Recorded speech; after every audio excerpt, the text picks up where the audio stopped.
It is Tuesday, October 15th here at the West End Gun Club. It is 1300 hours. I'm out here through a West End Gun Club upper range this late in the afternoon, or this late in the day, because I pretty much got hosed on my actual plans to go to the Desert Marksmen Range in Palmdale, which I plan to shoot 3, 4, 5, and 6 to true up these new binos, which we'll talk about in a few moments here. Because what ended up happening is I left the house at about 4:45 in the morning to get there a little bit before 7 so I could get set up before the sun comes out. However, once I got to a section of no return on the 215-15 interchange past that, before where I had to go to the 138 to get to Palmdale, traffic came to a slowdown and kind of to a halt. When I plotted my Waze directions, which I always do when I leave the house, it said it was a little bit longer than normal, like 2 hours and 15 minutes. I didn't think much of it. Come to find out, the freeway was basically closed just north of the 138 junction because there was a high-speed pursuit late last night, early this morning, where they stopped a suspect there, ended up, the perpetrator, robbery suspect, whatever he was, ended up shooting him, and so they shut down pretty much the whole thing, opened up one lane later on, and that's what led to me being on the freeway from 4:45 till 1300 hours. Basically, I think I ended up doing a U-turn around 12:15 because it started flowing again, and I was able to get off and change directions on the freeway to come to the West End Gun Club, because going to Palmdale after that point was pretty much going to be a wash because I get there late in the afternoon. We'd only have a couple hours of sunlight, or a few hours of sunlight, and then I had to get home and beat traffic, and didn't want to do that, so I just said, you know what?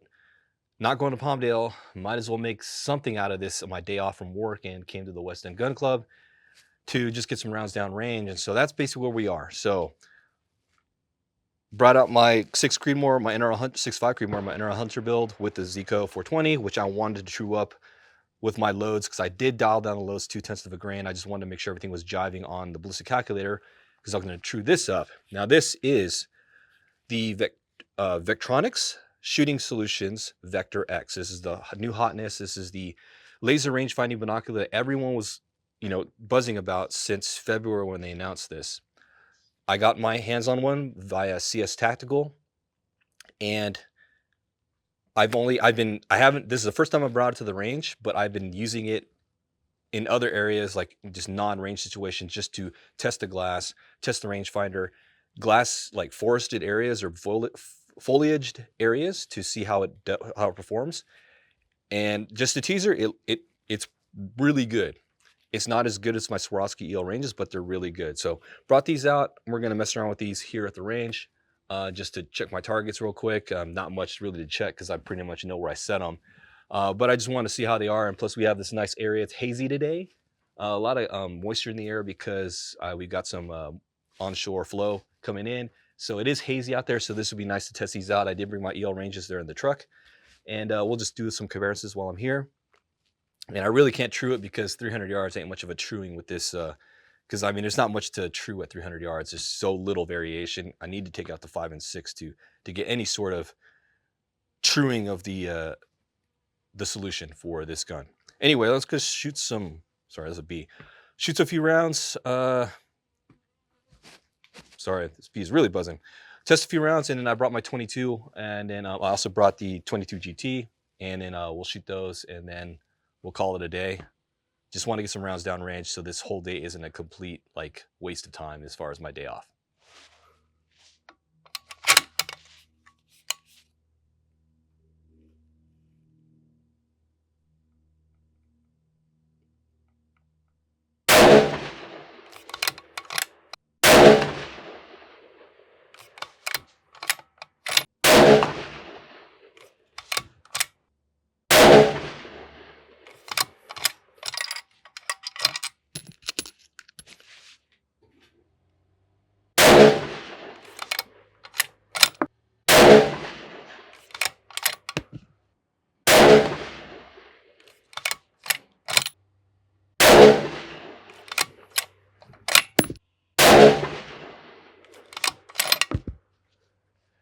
Gonna shoot the 22 GT so I can let my 6.5 Creedmoor cool down. This is the load I think I settled on. It's gonna be 37.8 grains of 4831 shortcut. I'm gonna use this Gray Ops AW GT mag, which is for GT cartridges. It's an AW, so it's a double stack.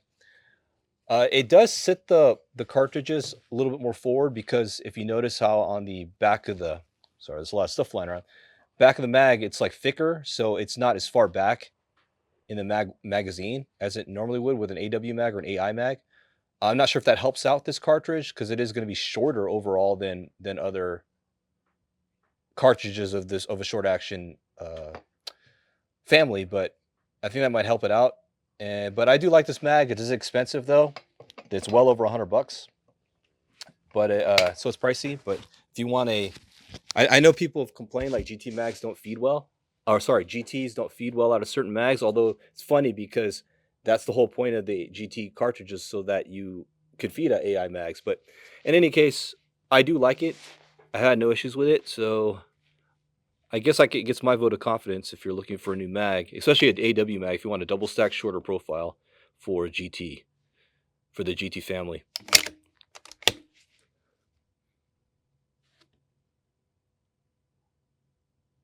Sorry, I don't know if I have my scope zeroed.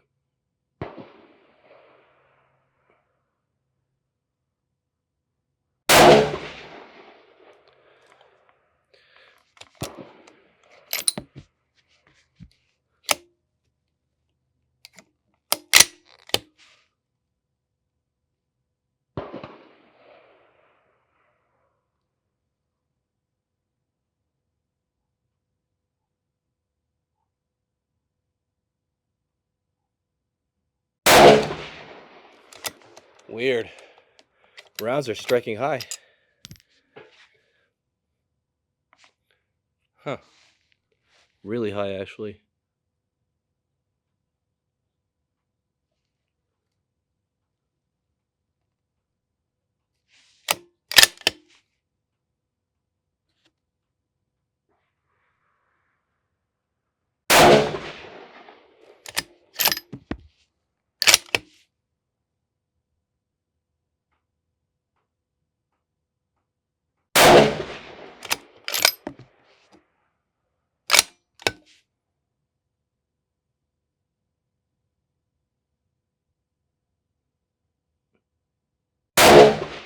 Weird. It's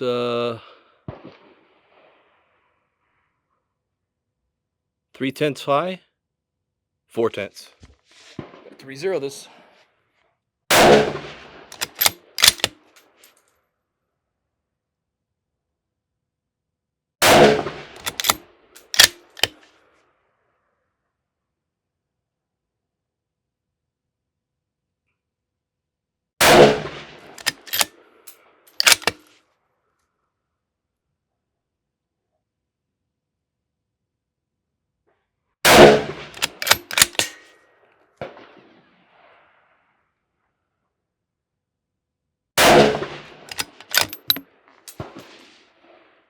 I fine-tuned my zero on the ZC420 on the Creedmoor.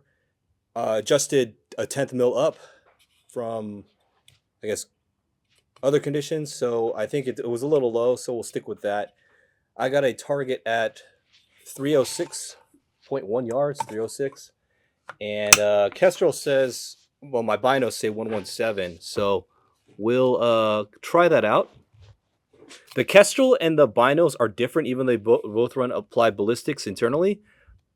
It's because the environmental sensors are going to vary, because the temps might come up different and whatever they're reading might come up different. I've noticed that the Vectronix Vector X, it takes a long time for it to acclimate to the climate. Because if you know the trick with, not trick with Kestrels, but what you're supposed to do with a Kestrel is when you want to get a reading, you got to twirl it around in some fashion, because the whole idea is you got to get air going over that bulb, which is like the environmental sensor. So you want the ambient air to flow over it as fast as possible in order to get a reading faster. And so that's going to get you more accurate reading. With the bino, you really can't swing it around. It's kind of built into the bino itself. There's like a little porthole in the front. So there's not much you can do to like expedite the readings on that. And so I noticed on a hot day, like I brought it outside from indoors, it took about 20 minutes, 25 minutes for it to match up with the ambient temperature outside. So something to be aware of with the Vector X's.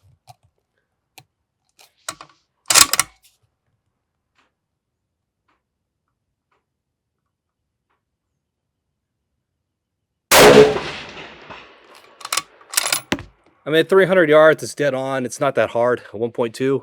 There's no real way to, I mean, truing up at 300 yards is not a good metric. I wish I could go out to Palmdale right now and shoot at 600, 400, 500, 600 to really fine tune the calculator.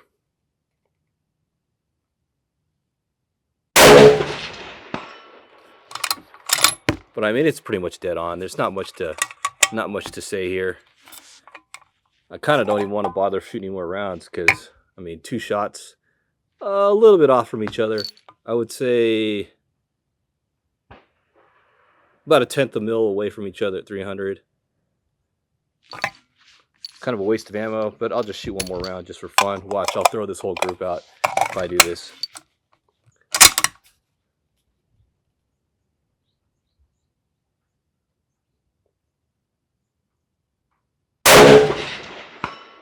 To the right. Same water line though, but to the right. Gonna take a few moments to shoot the Vudoo. Make sure I got the Vudoo selected in my bino for the solver. 203.6. According to this, 6.87, so 6.9. And then about 2/10 left. Let's say 6.9, 2/10 left. Let's try.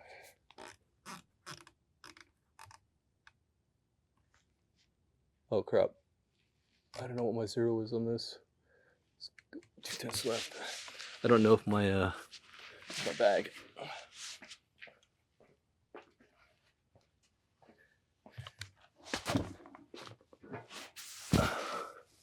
I don't know if my turrets are zeroed. My Windows turret's zeroed at all for this ammo.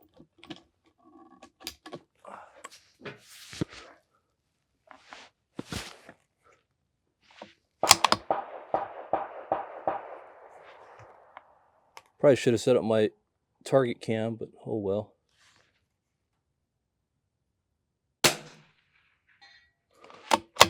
Definitely too far left.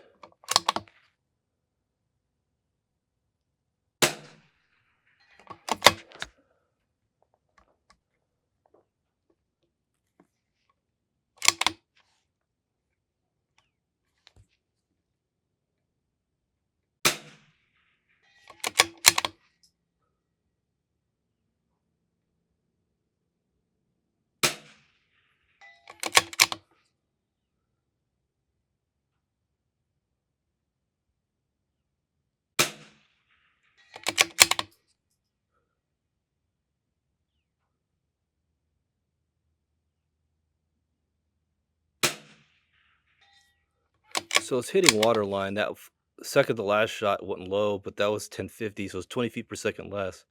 I think we're good here. A little bit high. So 6.7. 0.68. 13.3 according to this.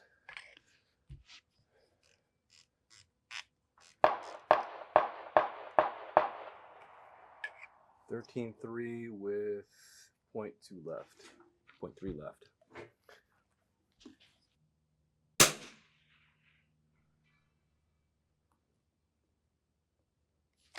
Barely hit right edge. We're actually gonna hold straight away. Okay, we missed.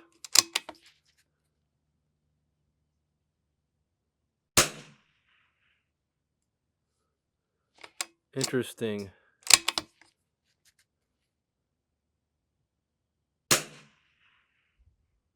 Where am I missing? Am I hitting under or over?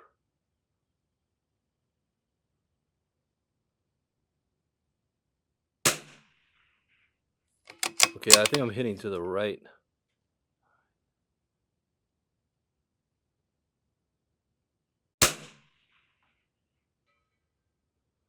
Okay, that's a weird wind because I thought it's right to left, but it's not.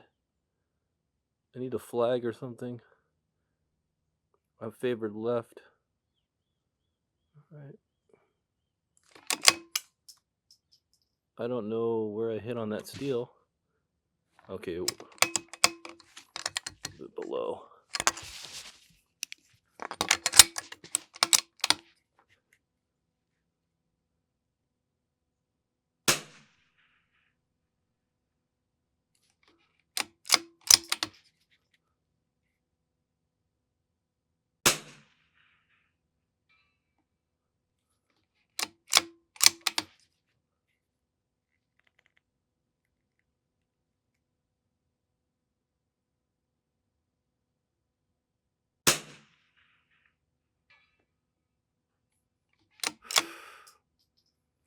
We're high.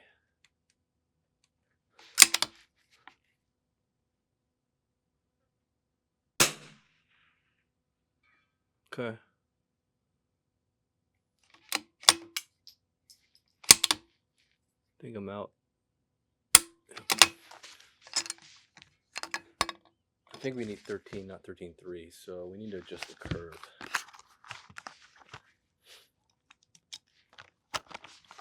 Let's just put a couple rounds, 5 rounds on this. I think it's probably going to hit center with the water line. A lot of flies out here. Okay, we were holding a good full mil left.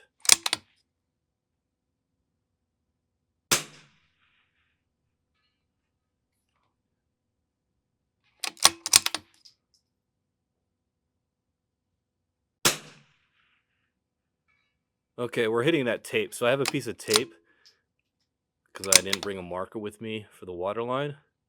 But I'm going to guess at the center of this, but 2, 4, 6/10 right, or left rather.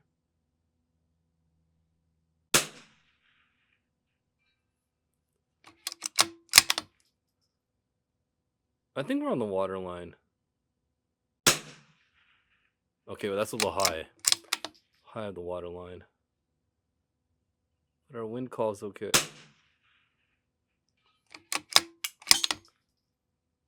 Okay. I want to adjust my curve on that.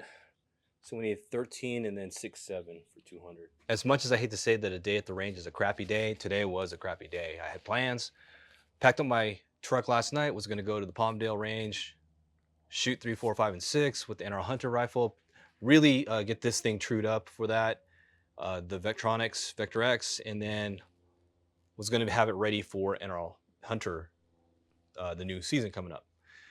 In any case, we came out here, put a few rounds down range, just fine-tuned the zero on my Zico, on my NRL Hunter build.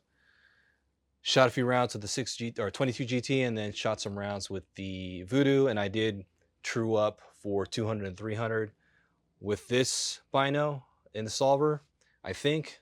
So I think I know where it's going to be at as far as 200, 300.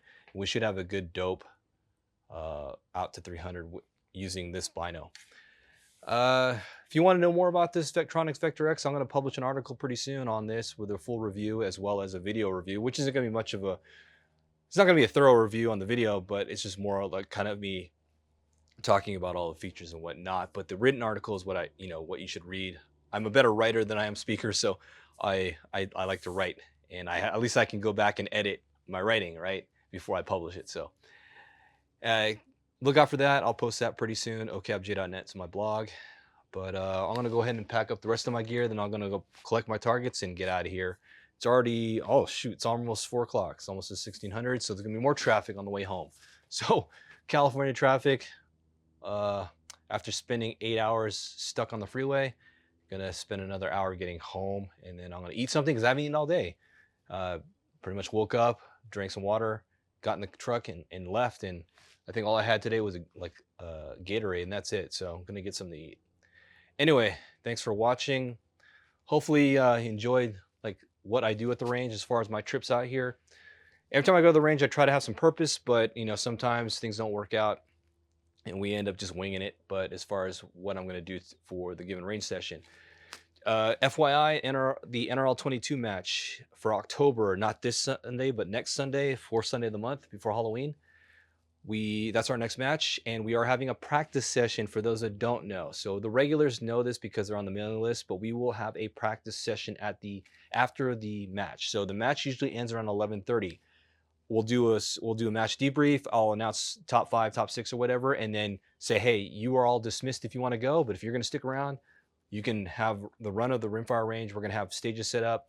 I'm going to set up a couple of 1 or 2 NRL Hunter style stages for people to try out, and then but we'll have a practice session 2, 3, 4 hours after that, and then guys will leave around 3 or 4. And then I think someone's bringing a propane grill, so we're gonna grill out, and then I'm gonna try to facilitate some snacks and drinks and stuff, so we can actually have a casual time at the range for our practice session. Anyway, that's it for today, Tuesday, October 15th, here at the West End Gun Club. Thanks for watching. I will see you in the next vlog.